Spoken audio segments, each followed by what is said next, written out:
وزیر اعظم شہباز شریف کی زیر صدارت اہم اجلاس 17 اکتوبر کو منعقد ہوا ہے، جس میں بہت سے ایشو پر بات ہوئی۔ بہت ہی اہم ایشو افغانیوں کی واپسی کے حوالے سے بہت سے فیصلے ہوئے۔ شہباز شریف کا کہنا تھا کہ افغان ہم سے سوال کرتے ہیں کہ حکومت کب تک ہمارا بوجھ اٹھائے گی۔ اجلاس میں فیصلہ کیا گیا کہ افغان مہاجرین کو اضافی مہلت نہیں دی جائے گی۔ افغان مہاجرین کی واپسی جلد یقینی بنائی جائے گی۔ اب پاکستان میں وہ افغان رہے گا جس کے پاس ویزا ہوگا۔ پاکستان میں کسی افغانی شہری کو پناہ دینے کی اجازت نہیں ہوگی۔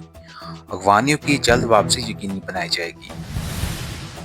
ایگزٹ پوائنٹ کو بڑھایا جا رہا ہے تاکہ افغان مہاجرین کی واپسی جلدی ہو سکے۔ افغانیوں سے عزت سے پیش آیا جائے۔ اجلاس میں یہ بھی فیصلہ کیا گیا کہ پاکستان اور افغان طالبان کے درمیان سیز فائر میں توسیع پر بھی اتفاق ہوا۔ دونوں ملکوں نے اتفاق کیا کہ جنگ بندی دوحہ مذاکرات کے اختتام تک جاری رہے گی۔ افغان اور پاکستانی زیر نے تصدیق کی۔ پاکستانی وفد آج مذاکرات کے لیے دوحہ جائے گا۔